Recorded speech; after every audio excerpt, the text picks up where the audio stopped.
요즘 타교회 성도들을 만날 기회가 조금 많아졌습니다. 교사교육원 사역과 그리고 방송 사역, 그리고 대안학교 사역 등 여러 사역들을 통해서 우리 교회가 아닌 다른 교회를 다니는 성도들을 만나게 될 기회가 많아졌습니다. 그러다 보니까 많이 모여 있으면 자동적으로 비교가 돼요. 좋은 교회, 분위기가 그렇게 좋지 않은 교회, 또 은혜로운 교회, 그렇지 않은 교회, 또 좋은 성도, 그렇지 않은 성도, 또 좋은 목회자, 그렇지 않은 목회자가 쉽게 비교가 됩니다. 우리는 그냥 우리끼리 있으니까, 목사도 저 혼자니까 잘 비교하기는 어렵지만 함께 이렇게 모여져 있으면 이게 쉽게 비교가 됩니다. 비교가 되다 보니까 당연히 좀 갈망이 생겨요. 나도 좋은 교회에 대한 생각이 자꾸 커지는 거예요. 어떻게 하면 좋은 교회를 세울 수 있을까? 어떻게 하면 좋은 성도들을 양육할 수 있을까? 또 더 나아가서 어떻게 하면 좋은 목회자가 될 수 있을까를 자꾸 고민하게 됩니다. 아마 여러분들도 신앙생활을 하다 보면 주변에 우리 교회가 아닌 다른 교회 성도들을 접하게 될 것이고, 또 다른 교회 목회자들 또한 우리가 접하게 될 것입니다. 그럴 때 여러분은 어떤 생각이 드십니까? 꼭 좋은 교회에 대한 갈망이 생기지는 않으십니까? 제가 생각하는 좋은 교회는 튼튼한 교회입니다. 튼튼하다는 것을 다른 말로 하면 든든해서 잘 흔들리지 않는 교회를 의미합니다.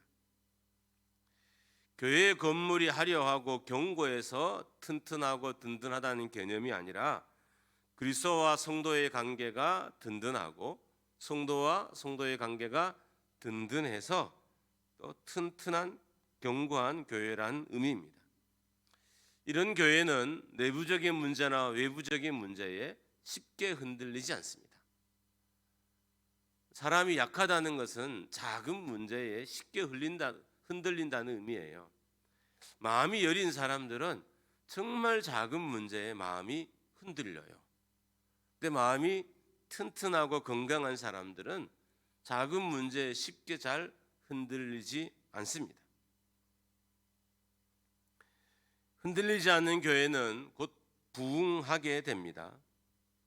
그리고 교회가 부흥한다는 것은 예수 그리스도의 지상 사명과 예수 그리스도의 증인의 사명을 잘 수행하고 있다는 의미입니다. 교회의 본질에 충성하고 있다는 의미입니다. 그러니까 어떤 교회가 부흥을 하느냐, 좋은 교회가 되느냐는 든든하고 튼튼한 교회, 그리고 본질에 충실한 교회가 결국 좋은 교회가 되는 것입니다. 오늘 본문에서 그런 교회를 우리에게 소개하고 있습니다.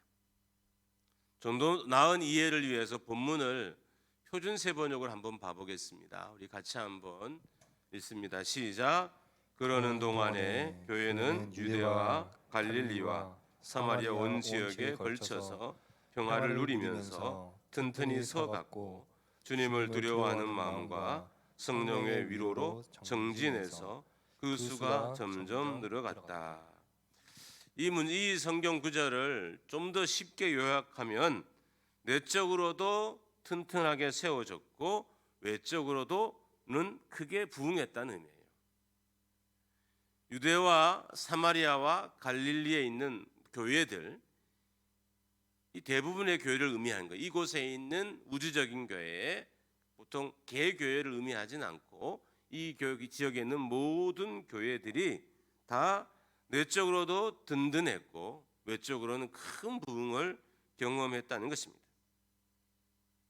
특정한 교회가 아니라 유대와 그리고 갈릴리와 사마리아에 있는 교회, 그 지역에 있는 대부분의 교회가 다 그랬다는 거예요. 여기서 교회는 교회 전체를 의미합니다. 그렇다면 왜 유대와 갈릴리와 사마리아에 있는 교회들이 든든하게 세워졌고 크게 부흥했을까요? 아무런 문제가 없어서 성도들의 삶이 평안해서 박해가 사라져서 그랬을까요? 그렇지 않습니다. 31절 앞부분에 보면 그리하여라는 접속사가 있습니다. 이 접속사가 어떤 의미라면 앞에는 이런 문제가 있었음에도 불구하고 교회는 든든했고 부흥했다는 거예요. 도시에 교회에 아무런 문제가 없어서 든든하고 부흥한 것이 아니라는 겁니다. 문제는 있었지만, 박해는 있었지만 교회는 든든히 세워졌고 교회는 또한 부흥했다는 의미입니다. 자, 그러면 어떤 문제가 있었을까요? 바울의 고난입니다. 바울이 회개하기 전에는 바울이 핍박자였어요. 회개하고 난 후에는 바울이 핍박을 받았습니다. 회개하기 전에는 박해자이다가 회개한 후에는 박해를 받았다는 거예요. 바울이 박해를 받았다는 것은 교회에 여전히 박해가 있었다는 것을 의미합니다. 그러니까 교회는 고난이 있었습니다. 박해가 있었습니다. 환난이 있었습니다. 그럼에도 불구하고 든든히 서갔고 그리고 부흥했다는 겁니다. 작은 배는 작은 파도에도 쉽게 뒤집어지고 타손이 됩니다. 한 번은 바다에서 정말 작은 강에서 띄워야 될 법한 배를 바다에서 탄 적이 있었어요. 정신이 나간 거죠. 문제는 주변에 좀 큰 배가 지나가면 큰 파도를 일으키잖아요. 이 파도에 제가 타고 있는 배가 거의 뒤집어질 지경이 된 거예요. 정말 두렵더라고요. 그러니까 작은 배는 그냥 작은 파도에도 쉽게 휩쓸리고 아마 좀 더 큰 파도였으면 제가 탄 배가 휩쓸릴 수도 있을지도 몰라요. 그렇게 위기를 경험했던 적이 있었습니다. 근데 큰 배는 큰 파도에도 별 지장이 없어요. 예루살렘 교회가 예루살렘과 사마리아와 유다에 있는 갈리에 있는 이 교회들이 큰 박해는 있었지만 아무런 문제가 없었다는 거예요. 오히려 든든했고 교회는 부흥했다는 것입니다. 여기서 교회가 평안했다는 것은 어떤 의미냐면 전쟁이 없는 것 같은 상태라는 거예요. 이런 의미가 됩니다. 박해가 있었는데 박해가 없는 것 같이 성도가 살았다는 거예요. 문제가 있었는데 문제가 없는 것처럼 성도들이 살았다는 거예요. 분명히 전쟁의 때인데 전쟁이 없는 것 같은 평안이 있었어요. 이게 여기에서 말하는 평안이에요.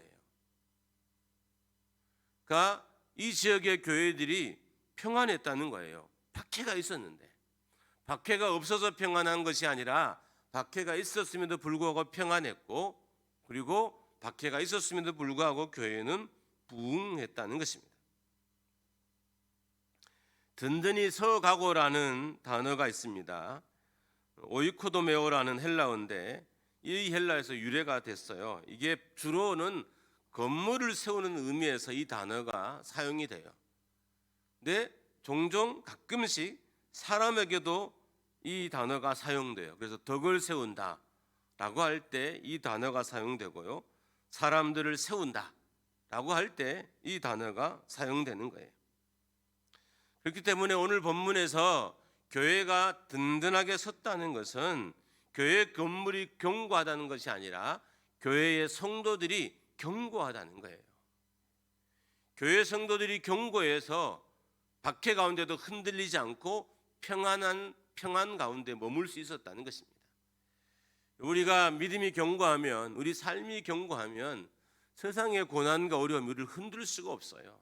내가 약해져 있기 때문에 세상이 흔들릴 때 내가 흔들려 버리는 거예요. 내 내면이 정말 주의 말씀으로 주님의 은혜로 견고하고 든든하면 아무리 세상이 요동이 쳐도 나는 요동치지 않을 수 있습니다. 이 지역의 교회들이 그랬다는 거예요. 박해가 없어서 평안한 것이 아니라 박해가 있었어요. 그래서 이런 단어를 쓴 거예요. 전쟁 중에도 전쟁이 없는 것 같은 삶을 누리는 평안.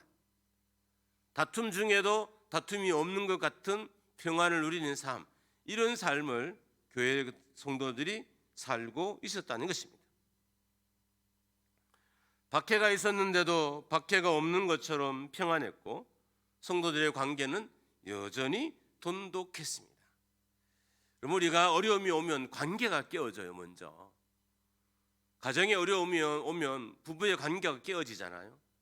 교회에 어려움이 오면 성도와의 관계가 깨어져요. 관계에 먼저 위기가 와요. 그런데 분명히 어려움이 있었는데 관계의 위기가 오지 않았다는 거예요. 교회는 든든히 서 있었고 심지어 교회는 부흥했다라고 하고 있습니다.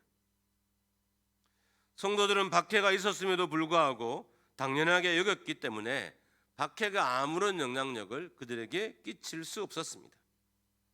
박해가 있었는데도 박해가 없는 것처럼 평안했다는 것은 박해받는 삶을 당연하게 여겼다는 거예요. 여러분, 우리가 성도로서 하나님의 자녀로서 살아가는데 고난을 겪는 건 당연한 일이에요. 말씀을 지키는데 고난이 없을 수가 있나요?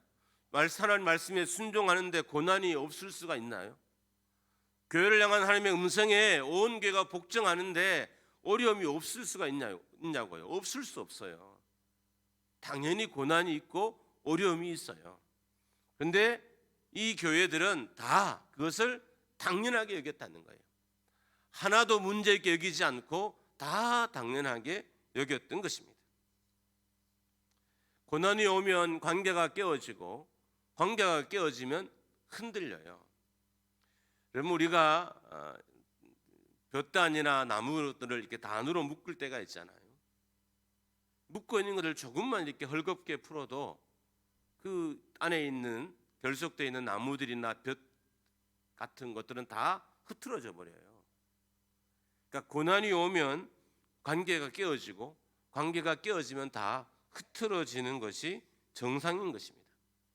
근데 유대에 있는 그리고 갈릴리와 사마리아에 있는 교회는 그렇지 않다는 거예요. 교회와 박해자들 간에 치열한 영적 전쟁이 벌어지고 있었어요. 얼마 전까지만 해도 바울이 헬라파 유대인들에게 죽을 뻔을 당하기도 했었어요. 그러는데 교회는 전쟁이 없는 것 같이 평안했고 성도들과의 관계는 깨어지지 않고 견고했다는 거예요. 여러분, 이게 교회라는 겁니다. 교회가 작은 위기에 흔들린다면, 그렇다고 교회가 아니라고 할 수 없지만 좋은 교회, 또 하나님의 사명을 감당할 수 있는 교회는 되지 못하는 거예요. 성도도 마찬가지예요. 쉽게 흔들리는 성도는 사명을 감당할 수가 없어요. 왜냐하면 자기 문제에 평생 매몰되어서 살아가요. 자기 문제에서 벗어나지 못하는 거예요. 조금만 어려움이 있으면 그걸 가지고 자기 안으로 끌고 들어가서 그것과 싸우느라고 정작 본질의 문제들에는 집중하지 못한 채 평생을 살아가게 되는 것입니다. 좋은 교회는 고난이 와도 관계가 깨어지지 않습니다. 평안도 깨어지지 않습니다. 이런 것들은 상황이 만드는 것이 아니기 때문인 거예요. 평안해서 평안을 누리는 것, 이것은 참된 평안이 아닌 거예요. 박해가 없어서 평안을 누리는 것 또한 참된 평안이 아닌 거예요. 상황이 만드는 평안과 상황이 만드는 견고함은 금방 깨어지게 되어 있습니다. 근데 이 지역에 유대와 그리고 갈릴리와 사마리아에 있는 이 교회들은 그렇지 않았던 거예요. 왜 그랬을까요? 도대체 이 교회가 어떻길래 박해가 와도 잘 흔들리지 않았고, 그리고 어려움이 있어도 성도들 관계는 깨어지지 않았고, 고난이 왔음에도 불구하고 오히려 본질에 집중해서 믿는 자의 수가 날마다 늘었을까요? 한 번쯤 우리가 볼 필요성이 있다고 여겨집니다.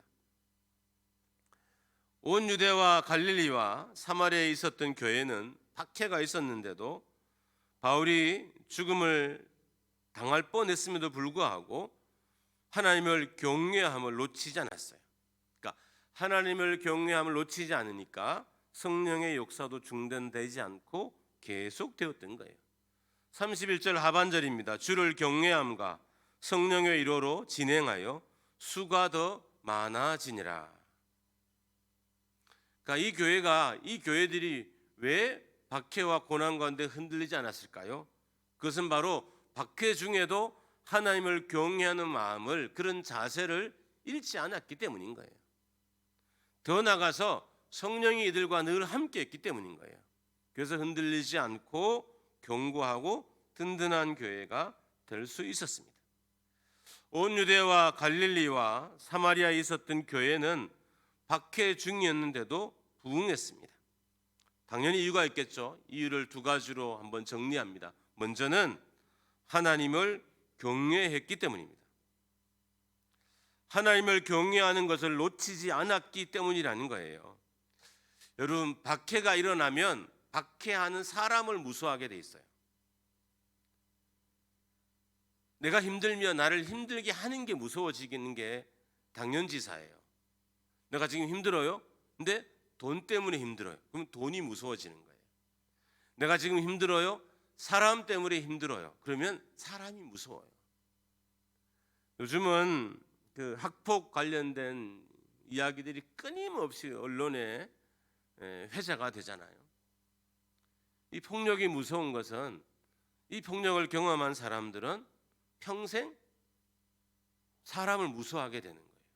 그러니까 온전한 관계를 형성하기 어려워요. 사람은 다 무서움의 대상이기 때문입니다. 그런 사람이 예수를 믿어도 교회 성도들도 무섭게 되고, 목사도 무서운 사람이 되고, 그리고 하나님도 결국 무서운 사람이 되는 거예요. 내가 인식하는 사람에 대한 이미지는 곧 하나님의 이미지가 돼요. 몇 번이나 말씀드렸잖아요. 내가 인식하는 아버지의 이미지는 곧 하나님의 이미지가 되고, 내가 인식하는 사람의 이미지는 곧 하나님에 대한 이미지가 돼요. 그래서 사람 때문에 어려움을 당한 사람들은 사람도 무섭고, 그리고 하나님을 표현하려고 할 때 가장 먼저 두려움이란 단어가 선상이 돼요. 하나님은 두려움이 하나입니다. 여러분, 하나님이 두렵기만 한가요? 하나님이 얼마나 온유하시고 온화하시고, 그리고 우리를 사랑하시고 불쌍히 여기시고 긍휼히 여기시며 은혜 베푸시고, 얼마나 좋으신 하나님의 모습이 많아요. 근데 그 모든 것들을 다 버려두고 하나님이 두렵게 느껴지기 시작하는 것입니다. 박해가 일어나면 사람이나 국가나 조직, 상황이 무서워야 정상입니다. 근데 이 교회는 박해가 일어났음에도 불구하고 하나님을 더 두려워했어요. 그래서 이 교회가 든든했고, 그리고 부흥했고 평안 가운데 거할 수 있었던 거예요. 박해의 당사자가 두려운 게 아니라 하나님이 더 두려웠어요. 놀랍지 않나요? 분명히 나를 박해하는 것은 헬라파 유대인들인데, 오히려 내가 더 진짜 두려워하는 건 하나님이 되는 거예요. 그랬더니 이 교회가 든든히 서갖고 부흥할 수 있었던 것입니다. 만약에 박해를 두려워했다면 위축되었을 텐데 하나님을 두려워했고, 그래서 위축이 일어나지 않았습니다. 그 결과 성도의 수가 늘어났다는 것입니다. 세상이 두려워지기 시작하면 교회의 역사는 멈춰집니다.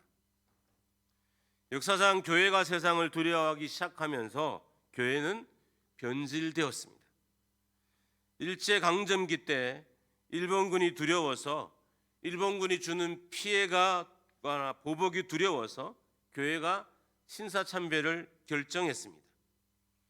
그러자 일본은 신사참배하는 기독교인들과 교회를 더 이상 괴롭히지 않았습니다. 그런데 신앙의 자유가 조여진 것처럼 보이지만 하나님의 역사는 멈췄던 거예요. 왜요? 하나님을, 자유는 얻을지 모르지만 하나님을 경외함을 잃어버렸기 때문인 거예요. 이때 통계가 좀 달라요. 이렇게 완전히 하나님을, 우상을 숭배하고 신사참배를 결의한 교회들은 숫자가 작아졌지만, 반대로 그것을 결정하지 않는 교회는 그때도 그렇고 그 이후에도 점점 더 부흥했어요. 하나님이 경외하니까 일제시대에도 교회는 부흥했던 거예요. 여러분, 일본이 두려워서 신사참배를 결정한 교회에는 더 이상 하나님의 역사가 일어나지 않았습니다. 왜냐하면 그들이 세상을 두려워했기 때문입니다. 하나님을 경외한다는 것은 단순히 하나님을 두려워한다는 의미가 아니에요. 세상에는 두려움을 느끼면 어떻게 돼요? 주눅이 들고 위축이 돼요. 우리가 어떻게 두려움을 느끼게 되면 어떤 일이 벌어져요? 위축이 되잖아요. 주눅이 들어요. 그래서 뭔가를 하지 못하게 돼요. 근데 하나님을 경외한다, 하나님을 두려워한다는 개념은 완전히 달라요. 어떤 의미냐면 하나님의 존재로 인해서 놀라움과 존경심을 갖게 되면 오히려 그때는 내 행동이 고쳐지는 거예요. 진짜 하나님을 두려워하게 되면 내가 고쳐지는 거예요. 하나님을 두려워하지 않으니까 내가 안 고쳐지는 거예요. 여러분, 우리는 솔직히 고침받기를 원하잖아요. 좀 변화되기를 원하잖아요. 그러면 사람은 정말 안 변해요. 그래서 오직 하면 사람들이 고쳐 쓰는 거 아니라고 했을까요? 얼마나 안 변하면. 여러분도 어쩌면 직장에서 또 교회에서 여러분의 주변에서 수없이 변하지 않는 사람들로 인해서 힘들어할지도 몰라요. 그게 아마 저일 수도 있을지 몰라요. 그런데 하나님을 경외할 때, 하나님을 두려워할 때는 다른 개념인 거예요. 하나님을 두려워하게 되면, 하나님을 경외하게 되면 어떤 일이 벌어져요? 그 경외심 때문에, 그 존경심 때문에 내 잘못됨이 자동적으로 보여지고 수정되어져 간다는 거예요. 그러니까 이때 교회들이 부흥할 수밖에 없었던 것입니다. 하나님을 경외하게 되면 자연스럽게 하나님을 따르게 되고요, 하나님께 순종하게 되고 하나님 편에 서게 되는 거예요. 두려움 없이. 하나님을 경외하지 않으면, 하나님에 대해서 올바른 마음을 갖지 않으면 어떻게 돼요? 하나님에 대해서 무서움이 없어져요. 무서움 없이 하나님을 대하게 되는 거예요. 여러분, 예배의 자리에 정말 하나님을 경외함으로 여러분이 오늘 오셨나요? 저는 오늘 우리 예배가 너무 흐트러지는 걸 봤어요. 이미 지난 주부터 저도 흐트러진 걸 봤고, 제가 정말 이번 주에 예배가 어떨까 엄청나게 스스로 아니다 할까 제 몸도 망가지고, 제가 감기가 걸렸잖아요. 감기도 망가지고, 그리고 뭐 반주자들, 연주자들 다 못 오는 상태가 되고, 저는 또 좀 딸아이가 좀 서울에 있는데 늘 오려고 했더니 얘도 이제 교회에서 뭐 해야 될 일이 있고 해서 또 못 내려올 수도 있다고 해서 제가 또 막 화를 내고 막 이런 일들이 빈번했어요. 한 주간 저는 솔직히 다른 문제로 싸운 게 아니라 오늘 이 예배 때문에 얼마나 마음이 고통스러운지 몰라요. 기분 나쁘게는 듣지 마세요. 과연 우리가 은혜 받을 준비가 된 사람일까? 이런 생각이 들더라고요. 나는 설교를 준비할 사람이 설교할 준비가 된 사람일까? 교육자들은 정말 예배에 대해서 뭔가를 알긴 알까? 이 마음이 한 주간 저를 붙잡고 있었어요. 여러분, 왜 이 유대와 갈릴리와 사마리아에 있는 교회가 박해 중에도 경계했냐 하면 하나님에 대한 경외심, 두려움을 놓지 않기 때문에. 하나님 무서운 게 아니었어요. 하나님의 존재와 그분의 위엄에 놀라고 나니까 삶과 태도와 자세가 완전히 고쳐진 거예요. 그래서 세상을 두려워하지 않는 교회가 된 거예요. 박해를 두려워하지 않는 교회가 돼요. 박해를 두려워하지 않으니까 그런 교회가 당연히 부흥할 수밖에 없죠. 박해를 두려워하지 않으니까 그런 교회가 당연히 평안할 수밖에 없죠. 박해를 두려워하지 않으니까 하나님 기뻐하는 예배를 드리는 건 당연한 일이겠죠.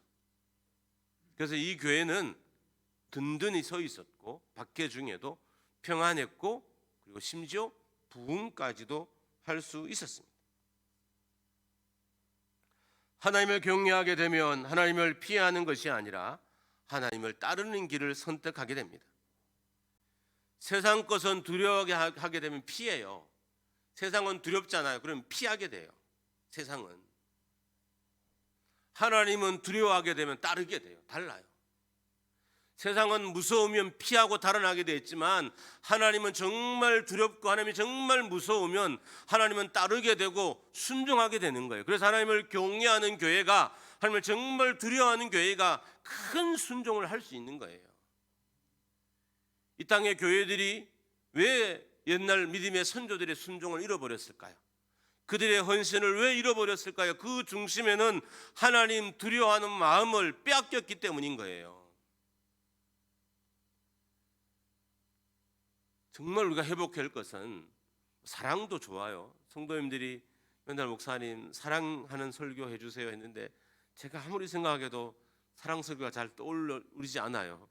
조만간은 하게 되겠지만 잘 떠오르. 칭찬할 건 많은데 그렇다고 설교 내내 칭찬하기란, 그래서 아직 여전히 주저해요. 그게 본질일까요? 진짜 교회나 내 삶이 바로 서기 위해서는 내가 하나님을 온전히 경외할 수 있어야 돼요. 진짜 하나님이 두려워야 돼요. 무서운 게, 호랑이 무서워하듯이 무서워한 게 아니라 하나님의 존재로, 하나님의 살아계심으로, 그분의 역사하심 앞에 내가 두려움을 느끼고, 그래서 당연히 나의 말과 나의 언행이 고쳐지는 걸 말하는 거예요. 이게 진짜 경외함이고, 이가 진짜 하나님을 두려워하는 거예요. 여러분, 예배하면서 하나님의 말씀의 그 권위에, 권세에 눌려서 여러분의 잘못된 삶을 고쳐보셨나요? 잘못된 신앙 습관들을 고쳐보셨나요? 잘못된 헌금을, 예물 드리는 방식을 한번 고쳐보셨나요? 만약에 우리가 아직 그렇게 고쳐진 경험이 없다면 우리는 정말 아직도 하나님을 경외하는 마음을 제대로 가져본 적이 없는 거예요. 진짜 하나님이 무서워 본 적이 없는 거예요. 하나님이 폭력적이라 무서운 게 아니라 그분의 존재와 그분의 위엄과 그분의 놀라움을 보게 되면 자동적으로 고쳐질 수밖에 없다는 거예요. 그분의 존재가 우리에게 그런 분이라는 거예요. 강 앞에서 고쳐지는 게 아니라 그분의 위엄 앞에 서게 되면, 그분의 존재 앞에 서게 되면, 그분 앞에 온전하게 서게 되면 내 잘못된 인식도 삶도 고쳐지고 개혁되어진다는 거예요. 오늘 본문에 등장하는 교회가 그랬습니다. 하나님을 경외하는 것이 교회가 부흥하는 비결입니다. 우리 목장교회가 다시 하나님을 경외하기를 주님의 이름으로 축원합니다. 할렐루야, 할렐루야. 우리가 예배를 회복하기 위해서도 경외함을 회복해야 돼요. 여러분, 예배 회복은 더 나은 시스템을 도입하는 게 아니에요.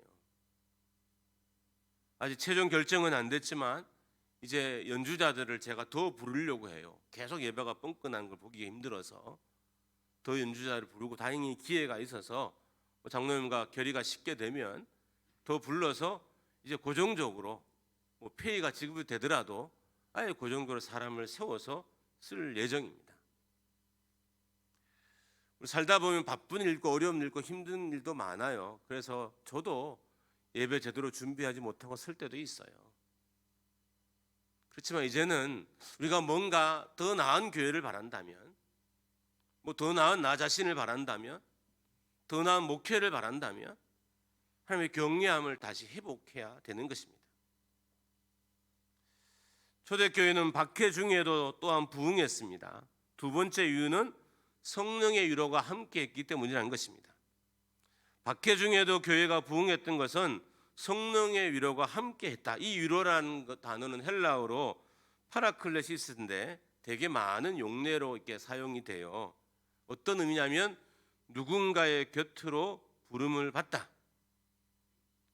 그러니까 하나님이 불러서 우리를 옆에 세워주시는 거예요. 이게 위로인 거예요.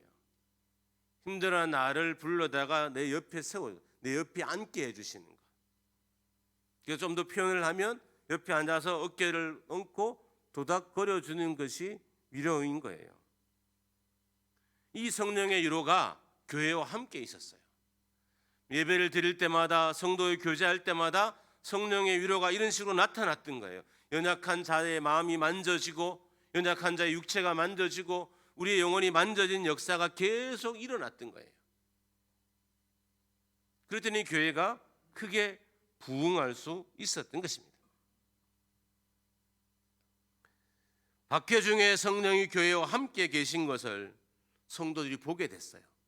자, 교회를 처음 방문했더니 이 교회에 성령이 일단 자기를 위로하는 걸 보고 또 주변의 사람들을 위로하는 것을 보게 됐어요. 사람이 위로의 손을 얹어도요, 사람이 흐느끼더라고요. 힘든 사람은 사람이 그냥 위로의 손을 이렇게 얹어도 흐느껴요. 막 펑펑 울어요.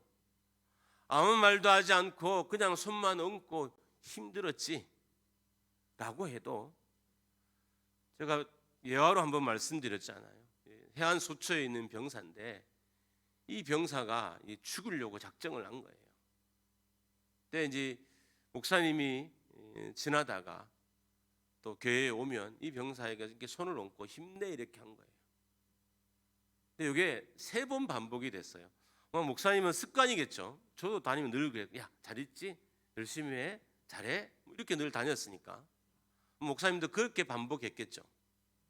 근데 이 형제가 정말 3번째 죽으려고 하다가 또 그런 손을 경험하고 죽기를 포기했어요. 어떻게 알았냐? 이 병사가 전역하면서 편지를 써줘서 알게 된 거예요. 여러분, 사람의 위로도 이렇게 큰데 하나님의 위로는 얼마나 크겠어요. 하나님의 위로. 왜 이 교회들이 부흥할 수 있었냐? 평안할 수 있었냐? 든든할 수 있었냐? 하나님의 위로가 그들과 함께 했기 때문인 것입니다. 교회에는 사람의 위로가 아닌 성령의 위로가 필요합니다. 우리 목장교회가 성령의 위로가 있는 교회가 되기를 축복합니다. 할렐루야. 예배 때마다 여러분의 영혼이 만져지기를 축원합니다. 말씀 때마다 말씀으로 여러분의 영혼이 만져지기를 축복합니다. 그 만지시는 말씀이 여러분의 생각과 가치관을 송두리째 바꿔놓기를 주님의 이름으로 축복합니다. 할렐루야. 이제 말씀을 좀 정리하려고 합니다. 교회가 부흥하려면, 교회가 어려움 중에도 평안하려면, 교회가 힘든 중에도 든든히 서려면 2가지는 꼭 기억해야 합니다. 첫 번째 하나님을 경외해야 한다. 하나님을 경외하면 세상에 대한 두려움은 멈춰요. 돈에 대한 두려움도 멈추고, 권력에 대한 두려움도 멈추고, 질병에 대한 두려움도 멈추고, 인생에 대한 두려움도 멈추게 되어 있어요. 반대로 세상을 두려워하게 되면, 그런 것들을 두려워하게 되면 하나님에 대한 경외심을 잃게 되는 거예요. 왜 이 땅의 교회가 하나님에 대한 경외심을 잃었을까요? 세상이 무서워지기 시작한 거죠. 내가 진급하지 못하는 것이, 내가 결혼하지 못하는 것이, 내가 취직하지 못하는 것이, 내가 뭐가 안 되는 것이 이제 무서워지고 두려워지기 시작했어요. 여러분, 우리가 아무리 실패해도 여전히 두려운 분은 하나님이어야 돼요. 내가 아무리 어려움이 많이 와도 여전히 가장 두려운 분은 하나님이어야 돼요. 이게 우리의 바른 신앙입니다. 내가 10번, 20번 실패를 해도 여전히 하나님에 대한 경외심은 놓지 말아야 되고요. 내가 병중에 있어도 이 질병이 날마다 나를 언습하고 밤중에 나를 괴롭게 나를 잡아도 하나님에 대한 경외심만은 놓지 않고 살아야 돼요. 그럴 때 하나님께서 교회와 우리의 영혼을 붙잡아 주시는 것입니다. 실패가 무서워지고, 돈이 없어지는 것이 무서워지고, 가난해지는 것이 무서워지고, 핍박과 박해가 무서워져서는 안 됩니다. 그런 순간 하나님에 대한 경외심을 잃게 되고요, 하나님이 경외심이 떠난 자리에는 사단의 역사만 나타날 뿐인 거예요. 왜 잘 안 될까요? 이런 뻔해요. 왜 좋은 교회가 못 될까요? 왜 좋은 성도가 못 될까요? 왜 내가 하나님의 기뻐하는 삶을 못 살까요? 너무나 선명하고 너무나 분명하고 너무나 뚜렷해요. 하나님에 대한 경외심을 놓쳐버렸기 때문입니다. 하나님을 경외하는 교회와 성도가 말씀의 길을 걷고 하나님의 역사를 경험할 수 있게 되는 것입니다. 사람들이 세상이 무서워지니까 말씀의 길을 포기해버렸어요. 말씀 순종하는 것을 포기해버렸어요. 말씀을 따르는 것을 포기해버렸어요. 그러고 나니까 너무 편해진 거죠. 이거 실제 별 문제도 안 일어나요. 여러분이 말씀을 어길 때마다 막 징계가 내리면 우리의 신앙이 얼마나 좋을까요? 실은 안 그래요. 여러분 평생 말씀 얹어도 징계 안 받을 수도 있어요. 하나님의 역사는 아무도 모르겠더라고요. 어떤 사람은 실수하는 즉시 징계하고 채찍질하고 책망하는 사람이 있고, 어떤 사람은 평생 잘못을 하면 그냥 버려두는 사람도 있어요. 저는 목사이지만 하나님의 그런 뜻을 다 이해할 수는 없어요. 그래서 이해하지 않으려고 그냥 하고 받아들이려고만 해요. 왜? 못 이해하겠더라고요. 왜 저런 일이 일어나지? 다 이해할 수 없어서 그냥 둬요. 그 대신 정말 하나님이 역사하는 삶을 살기 위해서는 하나님을 경외하는 자료 다시 우리가 돌아가야 된다는 거예요. 여러분 목장교회가 다시 하나님을 경외하는 자리로 돌아갔으면 좋겠습니다. 그래서 예배의 태도가 딱 고쳐지고요, 찬양하는 자세가 딱 고쳐지고요, 교회를 봉사하는 자세가 딱 고쳐지고요, 준비하고 계획하고 정말 정성을 다해서 사역 하나하나가 세워진다면 그때 그거야말로 진짜 하나님을 두려워하고 경외하는 거예요. 그게 우리 교회가 되기를 축복합니다. 두 번째는 성령의 위로가 함께하는 교회가 되어야 됩니다. 박해 중에도 성령이 교회를 위로하고 계셨습니다. 또한 성령이 교회 가운데 계신 것을 많은 사람들이 봤습니다. 그래서 교회는 부흥했고 든든할 수 있었습니다. 여러분 우리 교회가 예배 때마다 정말 하늘로부터 내리는 성령의 위로가 날마다 충만하기를 축복합니다. 이 말씀이 여러분의 영혼을 만지시기를 축원합니다. 오늘 여러분의 마음이 만져지지 않았다면 돌아가서 누워있는 중에도, 한 주간을 사는 중에도 오늘 선포된 이 말씀이 여러분을 위로하는 역사가 일어나기를 주님의 이름으로 축원합니다. 할렐루야. 성령의 함께 하심이 교회와 성도들을 평안하게 하실 줄 믿습니다. 성령의 함께 하심이 교회와 성도와 사역을 든든하게 하실 줄 믿습니다. 성령의 함께 하심이 교회를 부흥하게 하실 줄 믿습니다. 함께 찬양하고